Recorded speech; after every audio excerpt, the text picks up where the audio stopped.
नमस्कार साथियों, आज का यह वीडियो बहुत ही महत्वपूर्ण है क्योंकि आज के इस वीडियो में हम बात करेंगे स्वयं भगवान श्री कृष्ण के श्रीमुख से निकली श्रीमद् भगवद गीता के दिव्य ज्ञान से प्रेरित ऐसे पवित्र और अनमोल विचारों की जो आपके जीवन से सारे दुख, चिंता और निराशाओं का अंत करके जीवन को नई ऊर्जा, उमंग और खुशियों से भर देंगे। जीवन मिलना भाग्य की बात है, मृत्यु होना समय की बात है, मगर मृत्यु के बाद भी लोगों के दिलों में जीवित रहना ये कर्मों की बात है।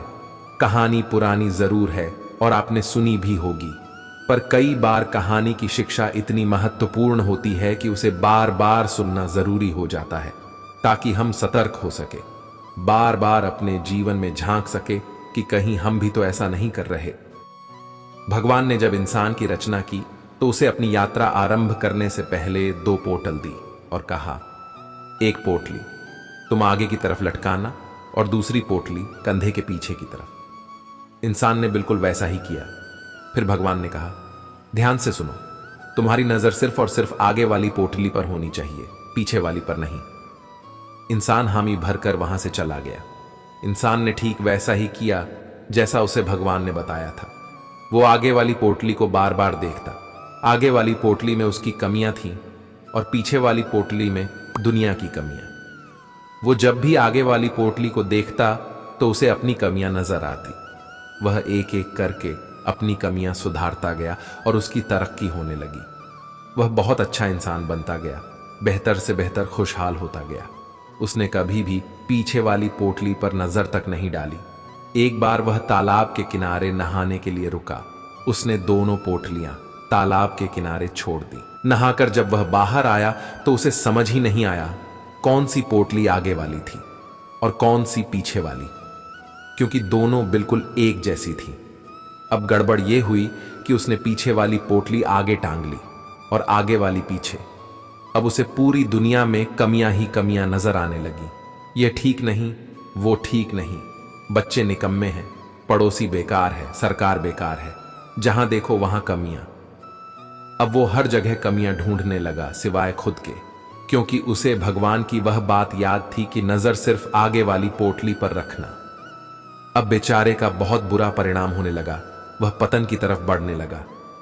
नकारात्मकता ने उसे घेर लिया। हर इंसान उसे बुरा लगने लगा। उसकी दुनिया नरक बनने लगी। अब उसे समझ नहीं आ रहा था कि आखिर चक्कर क्या है।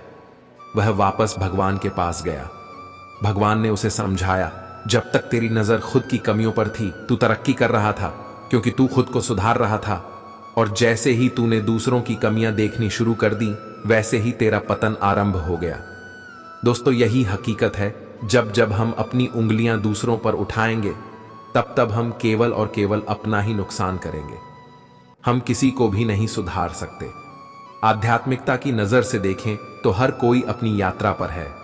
हम खुद की कमियां सुधार लें, खुद को बेहतर बना लें, रोज खुद को पिछले दिन से बेहतर बना लें, यही जरूरी है। किसी ने क्या खूब कहा है, झांक रहे हैं इधर उधर, सब अपने अंदर झांके, कौन ढूंढ रहे दुनिया में कमियां, अपने मन को ताके कौन, दुनिया सुधरे, सब चिल्लाते खुद को आज सुधारे कौन, पर उपदेश कुशल बहु तेरे खुद पर आज विचारे कौन। हम सुधरे तो जग सुधरेगा, यह सीधी बात, विचारे कौन।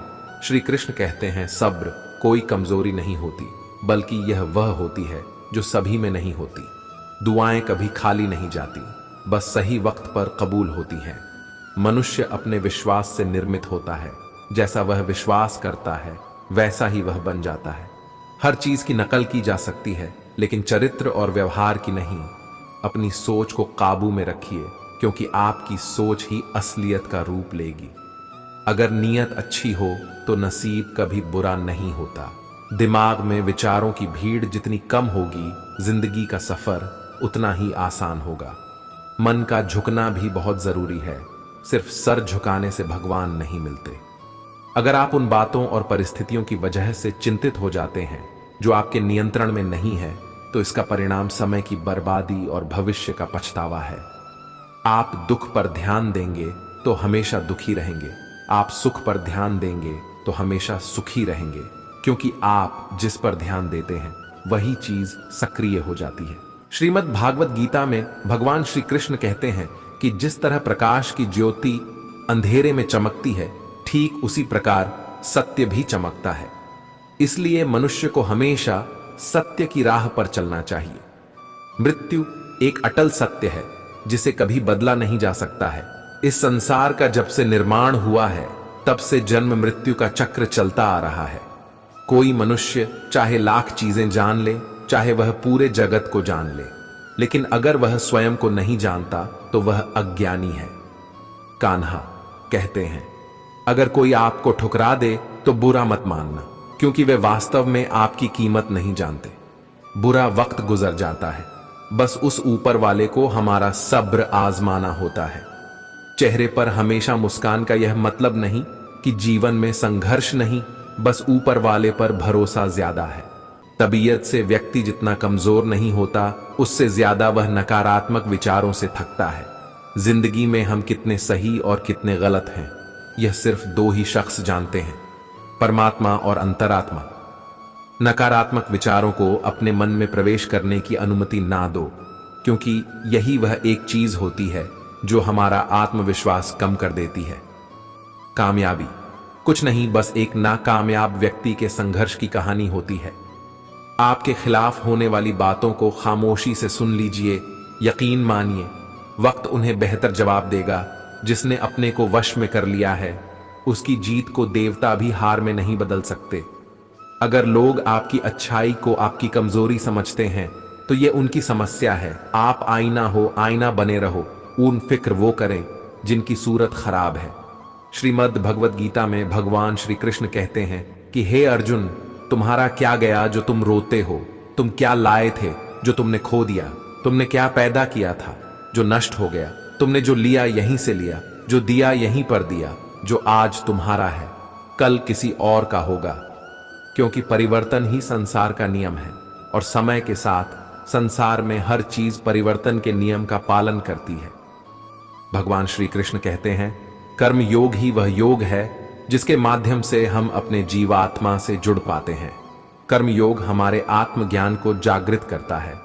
इसके बाद हम न केवल अपने वर्तमान जीवन के उद्देश्यों को, बल्कि जीवन के बाद की अपनी गति का पूर्व अभ्यास प्राप्त कर सकते हैं।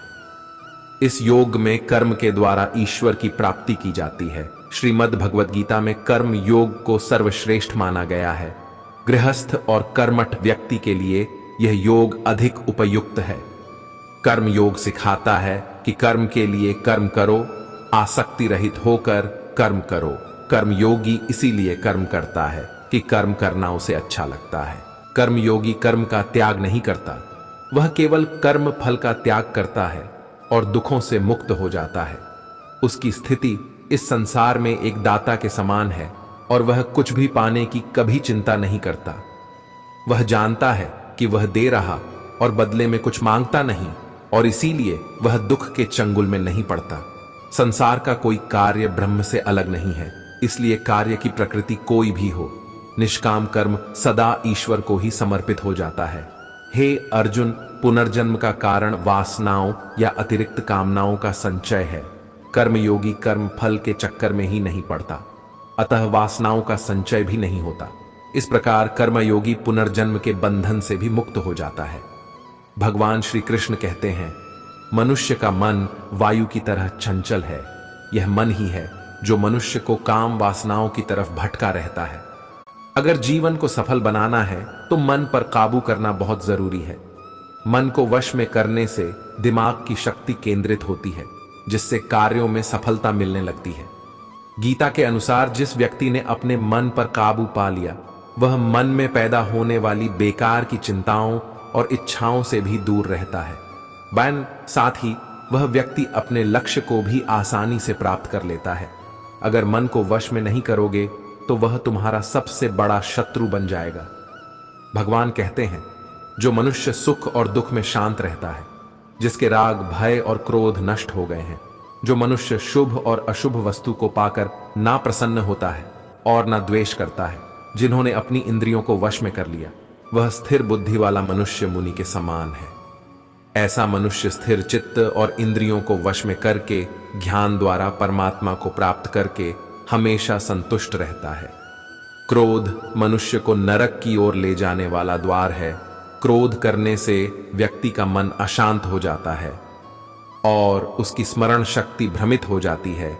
स्मृति में विभ्रम होने से उसकी बुद्धि नष्ट हो जाती है और फिर व्यक्ति का पतन हो जाता है। भगवान श्री कृष्ण कहते हैं, मनुष्य को क्रोध करने से बचना चाहिए। कितना भी गुस्सा आए, स्वयं को शांत रखने का प्रयास करें। बड़े से बड़े सांसारिक सुखों दुखों का सहयोग वियोग होने पर भी उसकी स्थिति में जरा भी अंतर नहीं पड़ता।